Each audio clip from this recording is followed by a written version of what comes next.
Pro Disc Golf is back, which means the drama, controversy, and all the rest is back too. We got you covered every Monday on the weekend wrap-up, breaking down everything disc golf you need to know from the weekend. I'm Jefferson, the president of the Anthony Barella fan club. Alongside me, the one with all the holes in his game, Swiss Cheese, and we're with the disc golf world. Big thanks to the dgpt for giving us media clearance and allowing us to use some of our own cuts. So yeah, some of this stuff is filmed by your boys. The inaugural tournament for the newly minted Olympus course did not upset fans who were eager for a fresh start of the season away from the Las Vegas Challenge. LVC was the kickoff event that features one of the ball golf style disc golf courses on tour. It has been repeatedly lumped together with other stops like DDO and heavily criticized for its boring open layouts.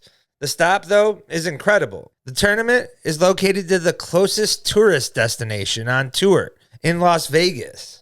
Known as a well-ran tournament, took care of their volunteers, a course that was spectator-friendly, and the biggest disc drops on tour. The difference between LVC and Chess.com Invitational could not have been more stark in contrast in stops, with tighter fairways and woods that makes it a challenging track. Where scoring was difficult to come by, fans watching at home I'm sure enjoyed the change. Who doesn't want a course that challenges pros of each division? With differing layouts for both that highlights elevation change, blind approaches, hole shapes, and in classic Paul design fashion, some difficult pin positions. From a player perspective, when comparing which course they would rather play between the two, Olympus would win out almost unanimously. Yet as far as it being the opening event, many would rather lead into the season with the warm-up of an LVC-style course over the punishing Olympus course where placement is paramount. From a spectator who has attended both, the accessibility and almost bottlenecking of holes at times can be difficult to follow along a card and scores on the Olympus course. Neither VIP or general admission had access to all the tees and pins for that matter.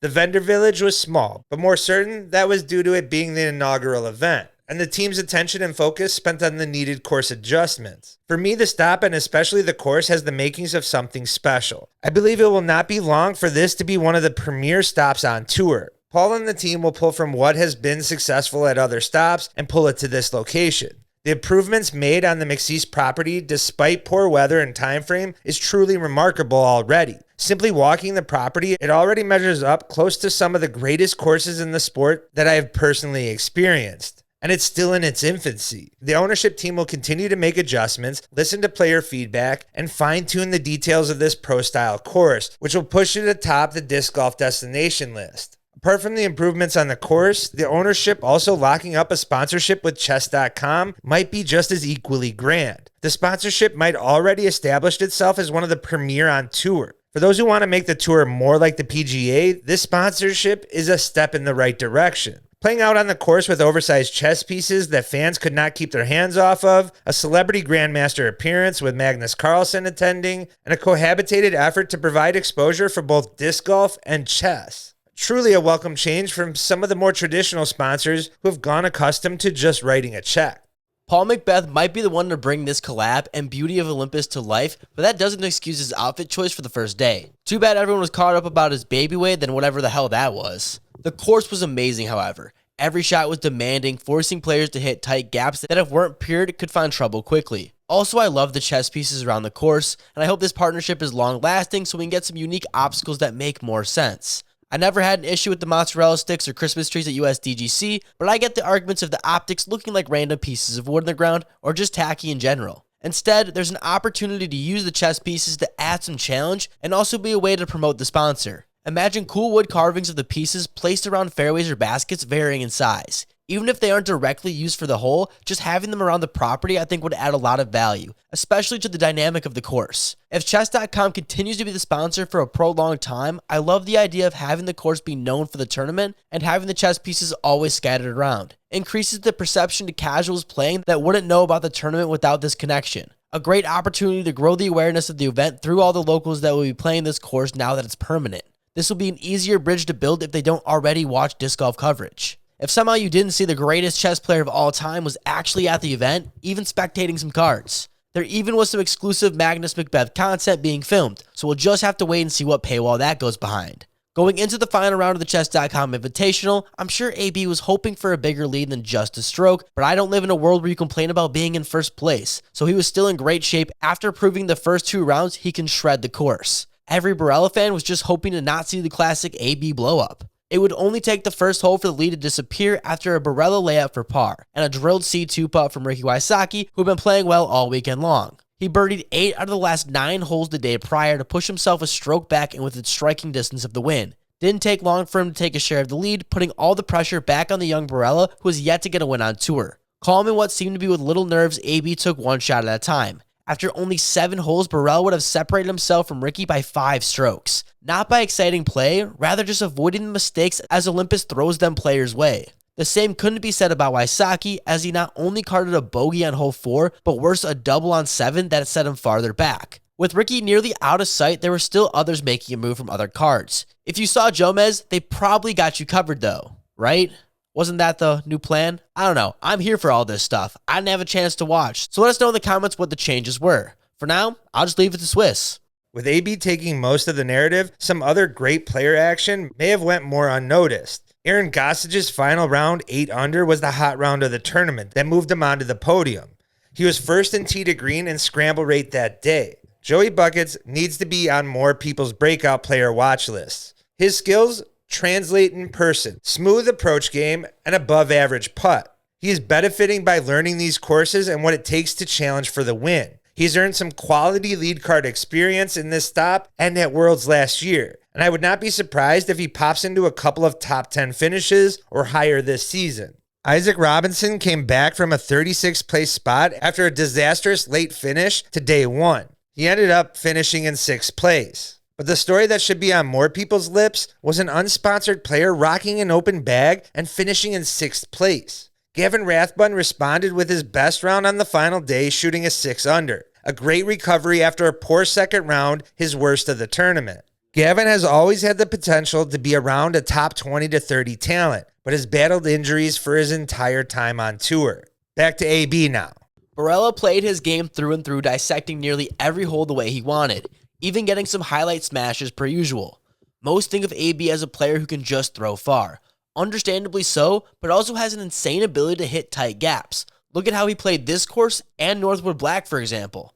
All I'm saying is watch him at Champions Cup.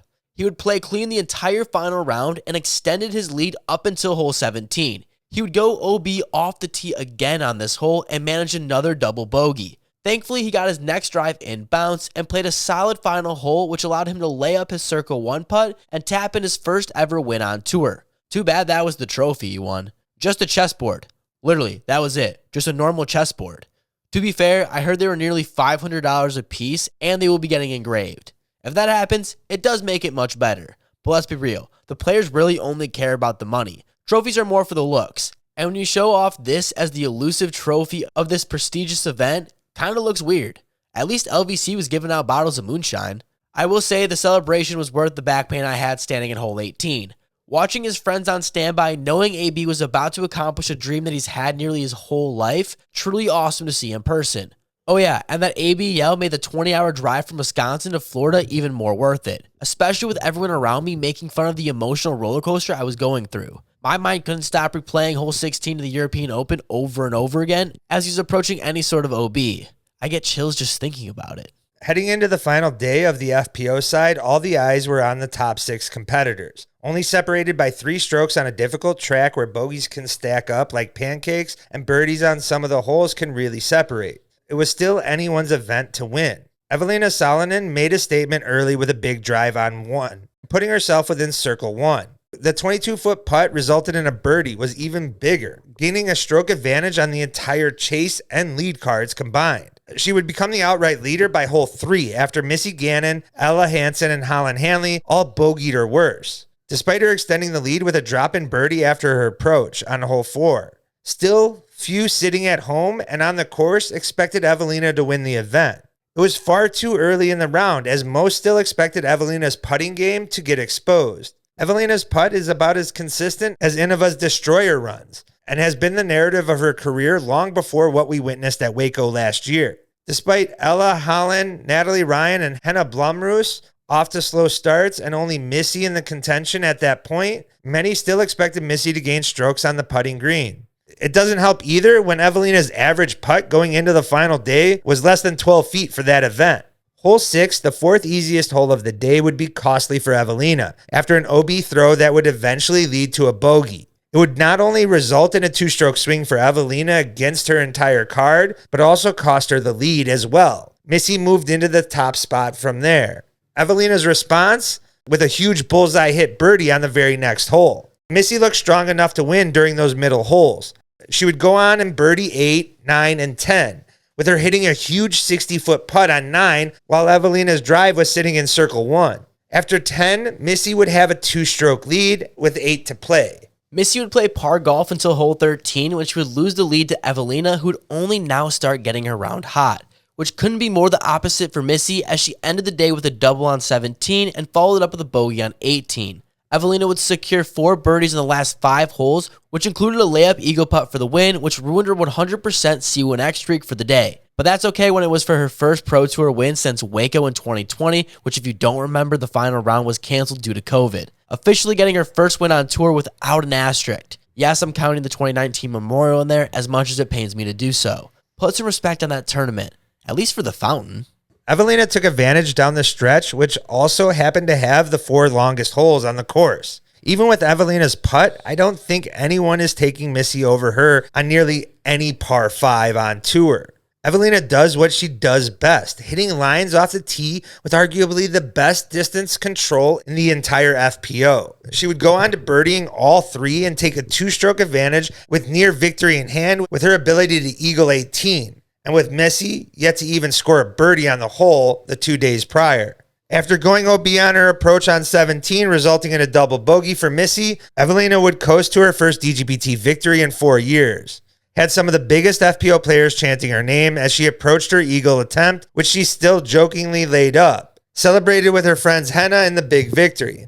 Missy's double on 17, along with 2 more OB throws on 18, would end up dropping her down for a share of 3rd place after Holland was able to hit a big drop zone putt on 18. Ella was able to lock in a solo 2nd place finish for the tournament. Being the first event of the year and the coverage being torched on social media platforms the week prior at the All-Star event, it was anticipated by the community what the quality is going to be like for the Chess.com Invitational.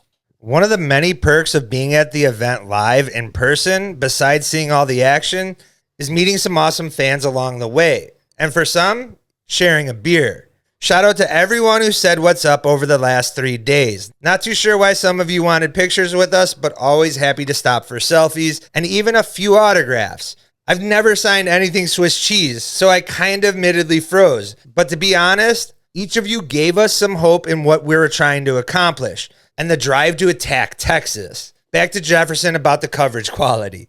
From what I've seen online, it's been very mixed reviews. Lots of fans saying they had no issues, but on the other hand, I still saw lots of posts complaining about something not working. But I will say, for the masses, I've seen way more positive than negative, but being at the event, I didn't have much time to watch live other than what was on the site. And I gotta be honest, from what I was able to see, it seemed pretty good. Of course, it's still gonna have moments of being blurry or some buffering, but we're in the middle of the woods. At least there was an effort in building a stronger connection with brought-in devices. The other complaint I saw were lots of comments about there still being a delay with the commentators, but again, can't address that besides what I've seen from the fans online. Another big complaint from the weekend was the switch from UDIS to pdga Live. I've yet to hear anything positive about this change. The biggest issues I heard was it being slow to update, not having some of the old statistics that were popular before. Oh yeah, and the fact that the system crashed. It's hard for me to just brush that off.